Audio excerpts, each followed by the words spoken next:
Colossians chapter 1 verse 15. Kwa wale wamejiunga na sisi saa hii, inasema ya kwamba Mungu ni invisible. Na inaendelea kusema kwenye mstari huo wa 15 naye kwa sababu Mungu ni invisible, haonekani, yani Yesu haonekani, naye mfano wa Mungu asiyeonekana, mzaliwa wa kwanza wa viumbe vyote. Hata kabla physical world iwe, Yesu alikuwa. Ni vile ilibidi abadilike, azaliwe na mwanamke ndio aokoe, apate damu ya kuokoa dunia. Maana kama Yesu angebadilika awe mtoto mdogo kwa ajili ya Roho Mtakatifu aingie kwa Mariamu, damu angetoa wapi ya kuokoa binadamu? Kwa hivyo yeye akasema nitaenda.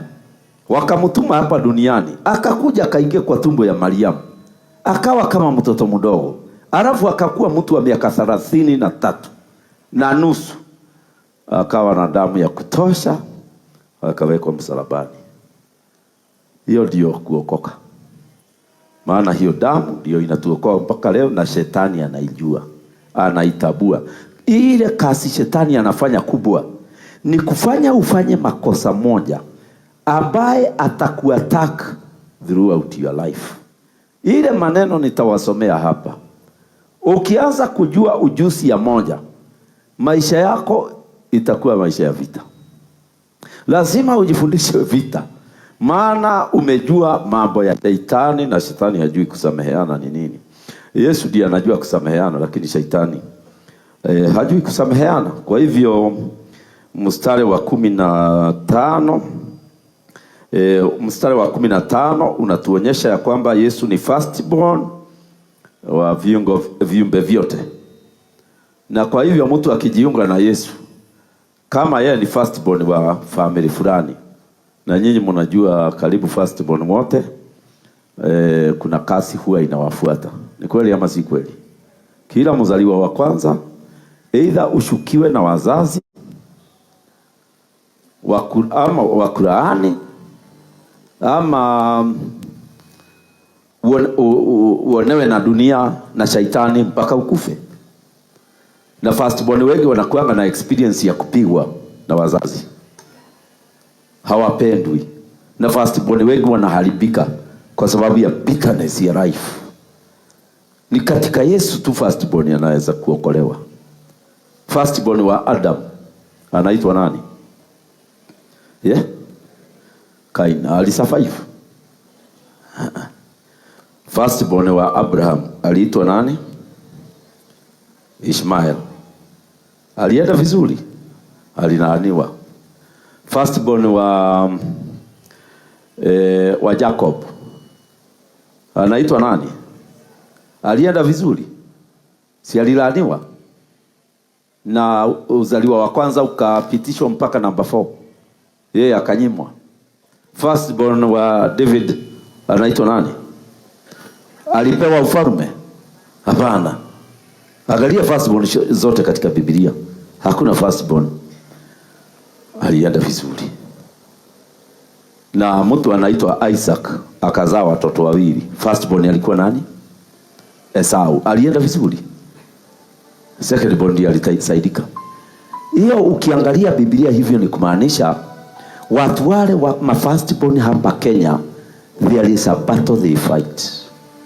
And they should join with Jesus, the firstborn of God, so that they can win that battle. Kama wewe ndiye mzaliwa wa kwanza kwa familia yenu, kuna vita unapigana hatuelewi. Mimi hapana firstborn kwetu.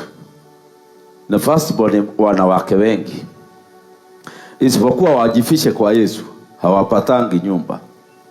Wanakuwa na matatizo mengi katika life. Firstborn unaweza kukuta ya kwamba yeye peke yake ndiye amewachwa nyumbani. Yeye ndiye alitumia pesa zake zote kusaidia watoto wale wengine. Wote wanatajirika, yeye anawachwa, hakuna mtu anaweza kusaidia. It's like a curse. Na ukiangalia firstborn wengi kwa Biblia, they did not go well. Hata firstborn ambaye ni Yesu Kristo mwana wa Mungu, kwenye mwili hakuenda vizuri, maana alisulubishwa. akiwa na miaka 33. Ni firstborn gani mwingine mnaona kwa Bible? Bwana Yesu asifiwe. Bwana asifiwe. Firstborn wengi kwa Biblia. In fact nikiketi chini kama nifikirie niangalie firstborn wote, utaona hakuna firstborn hata mmoja ambaye aliweza kuwa very good. Hata firstborn wa Aaron hakwenda vizuri. Firstborn wa Musa hata hatujui alienda wapi. Na ni firstborn wa mtumishi mkubwa lakini alitoweka hivi tu. So sasa ma firstborn lazima wachikane. Na firstborn wa Mungu ambaye ni Yesu Kristo mwana wa Mungu, Mungu asiyeonekana, msaliwa wa kwanza wa viumbe vyote. Na kama wewe ni mzazi, firstborn wako, you must help them to fight. Mtu yoyote amezaliwa kufungua mimba, lazima wazazi wamsaidie kupigana, wakimuashiria ataharibika. Na in fact hapa kuna ma firstborn wengi hapa mlikosa doa. Kuna ma firstborn wengi, you live in a lot of pain. Unapigwa na huelewi unapigwa kwa nini? Kwa sababu ya procedure hiyo ya Mungu. The order of God is father, mother, firstborn. So shetani huwa anajua firstborn ako na birthright. Na birthright ni kusema unaweza kubariki na unaweza kulaani. So kile kinafanyika ni kwamba firstborn anapelekwa pande ile ya giza, alaani watoto wale wengine, na yeye mwenyewe asisaidike na asaidie shetani kazi. So ndio unaona katika Biblia firstborn wengi they did not go well. So firstborn wa Ibrahim hakuenda vizuri. Firstborn wa Ibrahim, Isaac, Jacob wote hawakuenda vizuri. Kiliharibika. Na kama kiliharibika cha Adam, kiliharibika cha Abraham, kiliharibika ya Jacob, kiliharibika ya Isaka, wewe ndiye bahati mtende. Wewe ndiye mzuri kuliko Ibrahim. Iwe mzuri. We must fight for our firstborns. Amen. Na firstborn asilaaniwe. Kwa sababu ukimlaani umesaidia shetani kazi. Na hiyo kitu ndio inaitwa birthright. Na firstborns ni vizuri watoe sadaka, hiyo inaitwa sadaka ya vita. Because they are the ones who of course face the battle. Firstborn wengi sio wa nyumba ile wamelelewa. Firstborn wengi ni wakuhikwa nao. Hiyo ni kusemaje? Firstborn wengi mama aliolewa nao. Sasa ndio unakuta firstborn yako na damu tofauti na watoto wao wengine. Nao wazazi kwa kutofahamu wanapenda lastborn. So wanasaidia vita ya kupiga firstborn. Na lastborn akifanyiwa exchange na wazazi, apewe mamlaka ya firstborn. Na yeye ndiye lastborn. Lazima hiyo family ilie machozi, maana break the order of God. Kwa hivyo kama kwenu kule ulilelewa, your dad alikuwa favorite yake ni lastborn, he destroyed the order of God, that family suffers. That family has altars that cannot be broken. Kwa sababu baba mwenyewe kaamua. Order ya Mungu ni yule alizaliwa kwanza, hata kama sura si nzuri, hata kama nini. Mtu huyo Biblia inasema aheshimiwe kwa sababu alitoka kwa tumbo ya mama na hakuiharibu. Watoto wale wengine wakakuja wakatokea hapo. Na kuna firstborn selfish, wanazaliwa wanaharibu tumbo ya mama. Hakuna mtu mwingine anatokea hapo. Amen. Na hatujui na hatuna uhakika na mambo yale Mungu hajatufunulia, lakini tunaona Mungu anasema kabla uzaliwe nilikujua. Kwa hivyo ni kumaanisha Mungu ndiye huwa anachagua utazaliwa na kina nani. Na Mungu anaweza kukutupa kwa family ambayo si nzuri. Na sisi akatutupa Afrika tuzaliwe na Africans hapa Kenya. So birthright ni ya firstborn. Lakini kuna wazazi wame exchange. Sasa unakuta waki exchange, baraka yote wana release kwa lastborn. Anapata pesa, firstborn hana pesa.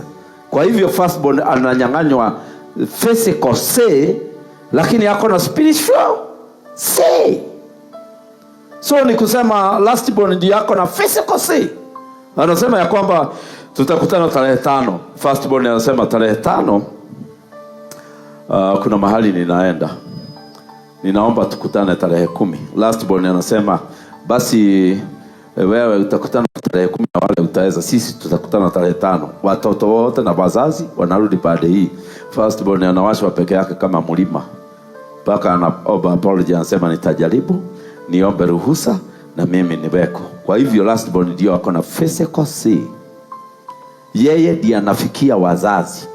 Wazazi wakitaka kuongea na family wanatuma lastborn, a very great mistake. Na ningewauliza wadu na wadada, kama uko na family imepita watu wawili, ukitaka kuongea na family usitumie lastborn. You will break the order of God and the family will fight. The mistake. Jacob alikuwa na firstborn, alikuwa na secondborn, thirdborn, lakini tunaona ya kwamba aliamua kudeal na nani? Na Joseph. Na Joseph alikuwa lastborn siku hizo kabla Benjamin haja kuja. Na kwa hivyo hata wakati ananunua nguo, Joseph the lastborn. So what happened? Aliishi maisha yake na machozi. Hao wengine walifanya lastborn yapotee. So kama kule umezaliwa wali exchange, wakadharau firstborn, wakaleta secondborn instead, thirdborn or others wakaletwa instead, your family has a huge opening.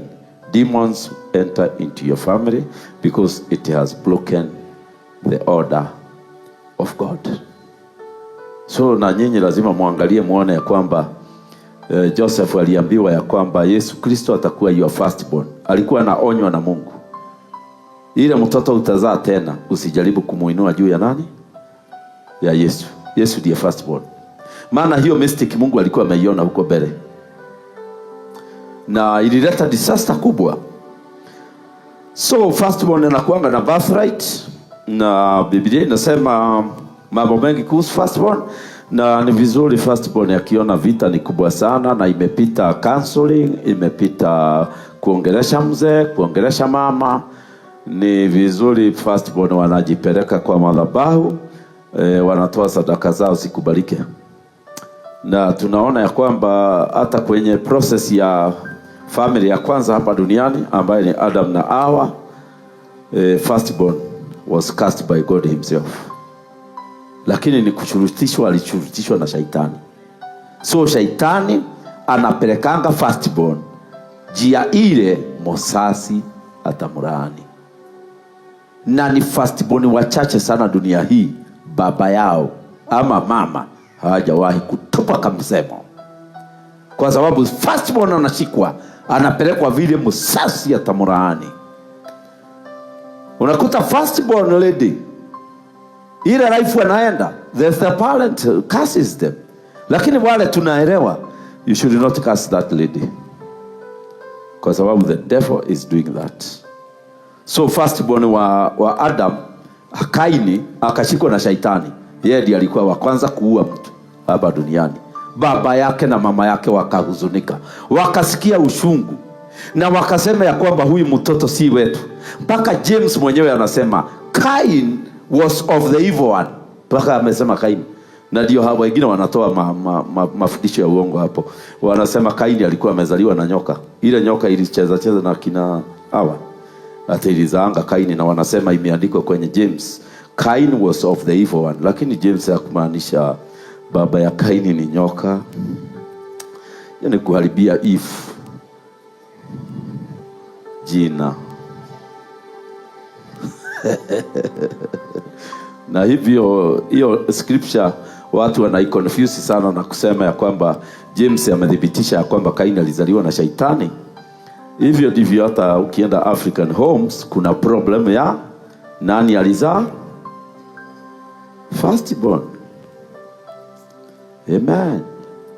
So unakuta firstborn wengi wanafanana na chifu,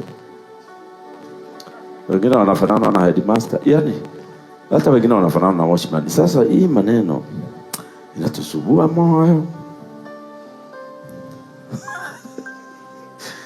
Na firstborn wanatoroka nyumbani mapema, wanateseka town. Lastborn kana kuja town kakiwa 28, 29, 30. Amekaa na wazazi na akienda anapewa pocket money, analipiwa nyumba. Firstborn aliingia city bila kwa kulala, akalala kwa farada ya duka. That's the battle of firstborn. May God bless the firstborns that are in this place in the name of Jesus. May God remove the battle that you are fighting as a firstborn. Na ninatangaza ya kwamba Mungu akurejeshe mamlaka ya mzaliwa wa kwanza. Na hiyo maneno ninasema isiende hewani, iangukie binadamu fulani ambaye amezaliwa kwanza. Haleluya. So mstari wa 16 unasema, kwa kuwa katika yeye Yesu vitu vyote viliumbwa. Hata hivi vitu yote unaona duniani, hata Yesu ndiye aliumba. Sasa hiyo inatuconfuse wale ambaye hawaamini Yesu ni Mungu. Wanasema Yesu ni mtoto. Na Biblia inasema yeye ndiye aliumba Mount Kenya, Mount Elgon. Na scripture cannot lie. Can it lie? Biblia inasema Yesu ndiye ameumba everything. Hii ni ajabu. Naye Mungu anasema Yesu zamani alikuwa anaitwa nani? The Word. The Word.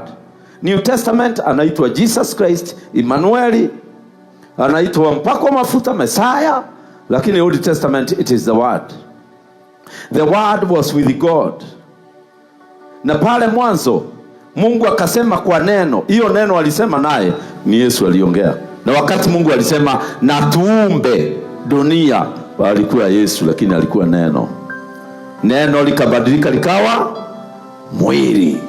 Ukiangalia John 1:1 inasema and the word became flesh. Kwa hivyo hiyo neno Mungu alitumia kuumba ndio neno ambaye ni Yesu alibadilika sasa akawa mwili, akaitwa Jesus Christ, the son of Joseph. So Yesu, huwezi kusema ya kwamba sasa birthday ya Yesu, na ndio Yesu hakufanya birthday. Birthday ya Yesu sasa watu wanasema ni miaka 2000, lakini ukiangalia scripturally Yesu hana birthday. Maana vitu vyote viliumbwa na yeye, vilivyo mbinguni kule solar system Yesu kaumba. Na solar system kama hii tuko naye hapa, tunasikianga ni kama bilioni 1. Ni nyingi. Ni haka ketu tu tunaona. Kuna nyingine nyingi huko juu. Hata wale Wayahudi walikuwa wanaandika zamani kina vitabu vya Enoch na wengine walisema ya kwamba heaven itself iko na solar system 7 na iko na planet 7. So mbinguni inaenda mbali sana. Na kuna watu wengi sana mbinguni kwenye solar system zote. Hatujui kama wote walikuja duniani, hatujui kama Mungu akona watu wengine mahali. Mbinguni ni mbali sana, kule pande zote ni mbali. Kwa hivyo vyote viliumbwa, vilivyo mbinguni na vilivyo juu ya nchi, vinavyoonekana na visivyoonekana. Na Paulo akadhibitisha duniani kuna vitu havionekani. Kama James hauwezi kuziona. Kuna vitu hata wewe uko naye kwa mwili na hauwezi kuziona. Okay, wacha nione ni wangapi wamewahi kuona ini yao. Na unajidai namna gani hapa Nairobi na hata ini haujawahi kuliona na ni lako. Yesu aliuliza watu, ni wangapi mnajua mko na nywele ngapi kwa kichwa? Nataka niulize hapa, how many hair they have? Kumbe hata hii kichwa umebeba miaka 30 haujui kiko na nywele ngapi. Wewe utikiri udoe. Yani you don't know anything. Wewe nyenyekea mbele za Bwana. Hatujui chochote. Hata wale unaona wakijipiga kifua, wakisema sisi ndio tutapigana na kanisa, hiyo kichwa yao hawajui ni nywele ngapi. Hiyo wanajidai wakifanya hivi hawajui iko na nywele ngapi. Hata mimi sijawahi kuona ini langu, figo yangu sijawahi kuona. In fact ni biology tu inafanya nijue ziko. Na wengine pengine ukipigwa x-ray unaona na kuanga na figo hata hii. Kwa hivyo hata wale wasichana ambao wanaolewa hawawezi kujua ni kitu gani wako naye na ni kitu gani hawana. Kuna wengine wanakosa kushika mimba. Akienda kule, kama mwingine alinikujia akaniambia ameenda amepigwa picha, daktari amemwambia unfortunately hauna nyungu ya mtoto, haukuzaliwa naye. Sasa mzee akaniuliza tutafanya nini? Akaniambia kwani wanawake hawajui kama wako na nyungu ama hawana? Watajuaje? Kwani nyungu ni kitu utatupa mkono useme hiyo ndio nyungu naguza? Hakuna. So tuliambiwa na daktari ya kwamba pisha mama amepigwa, imetoka hapa hakuna nyungu ya mtoto. Akamwambia hakuna. Sasa mama anamwambia na nimesurvive namna gani? Daktari akamwambia kuna watu wako hivyo. Wakati wa uumbaji wa mwili wako viungo vingine vinasahaulika. Na mimi nikamwambia kwa sababu wanadamu wanaumbwa na Mungu na sisi tunahubiri Mungu, tutaomba Mungu akuweke nyungu ya mtoto. Bwana Yesu asifiwe. Na bwana yake akamuleta na nikauliza husband, unaamini atapata nyungu ya mtoto? Akaniambia hiyo ni kitu rahisi kwa Mungu. Tukaomba katika jina la Yesu, lakini kwangu mimi si kitu rahisi. Maana wakati Mungu aliniita hakuniambia tutaumba vitu. So yule Yesu aliumba ndiye Yesu wako ndani yake. Kwa hivyo akaumba. So tukaombea mama. Wale walikuwa tent meeting ya kule kwetu nyumbani. Mliona mama na mtoto. Na hakuwa na nyungu ya mtoto. Alishika mimba, daktari anaona na mdomo. Daktari anamwambia, wacha nikupime tena. Yaani uko na mtoto? Daktari anauliza how? Where? When? Sasa daktari aliona tumbo imetengenezeka na akamwambia tumbo hiyo ni mzuri, na mama akasema sasa ako na mtoto na ako na mimba ya pili. Na hakuwa na nyungu ya mtoto. Na hivyo nilifanya wakati nimeenda mkutano Western Kenya. Nilipokuwa ninahubiri, Bwana akaniambia kuna madam wako hapa ambaye hapatangi watoto. So nikaitana sana hakukuja, lakini at last akakuja. Nikamwambia delay ni kwa nini?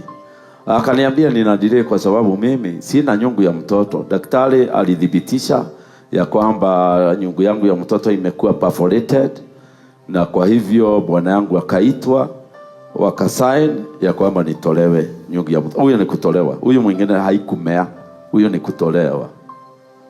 Unajua watu walisikia Bishop Gitari kule akisema niliombea mdada amee matiti kwa kifua. Si hiyo ni kuumba? Hata kuna mama alinikujia siku moja akaniambia, Pastor haungoni ninakaa kama mwanaume. Nikamwambia unakaa kama mwanamke wewe. Akaniambia angalia kifua. Ndio niliona kifua, hata afadhali yangu. Akaniambia sasa nitaolewa namna gani? Na tuliomba, lakini ile process ya kuiumba sijui kama ni mistake tulifanya, ilimea moja. Alafu tukaomba tena.